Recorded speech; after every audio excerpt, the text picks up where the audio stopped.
நல்ல நல்ல பழம்லாம் வந்து இறங்கி இருக்கு, எடுத்துக்க. நல்ல நல்ல பழமா வந்திருக்குதான். நல்ல பழமா இருக்கா? நல்லா இருக்கு, எடுத்துக்கிறேன். நல்ல பழம் தானா? ஊசி எதுவும் போடலையே? யார் சொன்னா உனக்கு? யார் சொன்னாவா? செல்லுல எல்லாம் பாக்குறது இல்லையா? அதுல ஏதோ ஊசி ஏத்துறான் கலர் சாயம். என்னண்ணே பேசுற நீ? நேத்து பாக்குற அந்த பேக்கரி நின்றுகிட்டு கண்ட கருமத்து கலர் எல்லாம் வாங்கி மடக்கு குடிச்சுக்கிட்டு இருக்க. இப்ப வந்துகிட்டு தண்ணி பழத்துக்கு இப்படி பேசிக்கிட்டு இருக்க.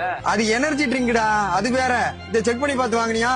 என்ன செக் பண்ணணும்? என்ன செக் பண்ணணுமா? ஏண்டா இதுல என்னமோ வெள்ளை துணியை வச்சு தொடச்சு பார்த்தா ரெட் கலர்ல சாயம் விட்டுதாமே. ஏனே, கடவுள் கொடுத்த மூலையில கொஞ்சமாவது யோசிக்கணும்லனே. இந்த சிவப்பு கலர் தண்ணி படத்தை வெள்ளை துணியை வச்சு தேய்ச்சா சிவப்பு கலர் தானே விட்டுது, அந்த மஞ்சள் கலர் ஆகட்டும். எவனோ ஒருத்தர் எங்கேயோ ஊசி போட்டிருக்கலாம், அதை 19 அள்ளி நீங்க சோசியல் மீடியால போட்டிய.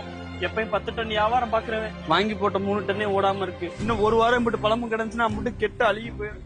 என்ன பண்றதுன்னு தெரியல. இப்படி எதுவுமே என்ன ஏதுன்னு தெரியாம பேசி பேசி அங்க வியாபாரத்தையும் கெடுத்துட்டு விவசாயி சோத்துலயும் மண்ணள்ளி போட்டிய.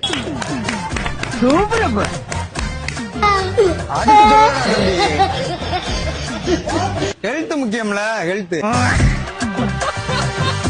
கண்ட கலையில வாங்கி திங்க முடியுமா?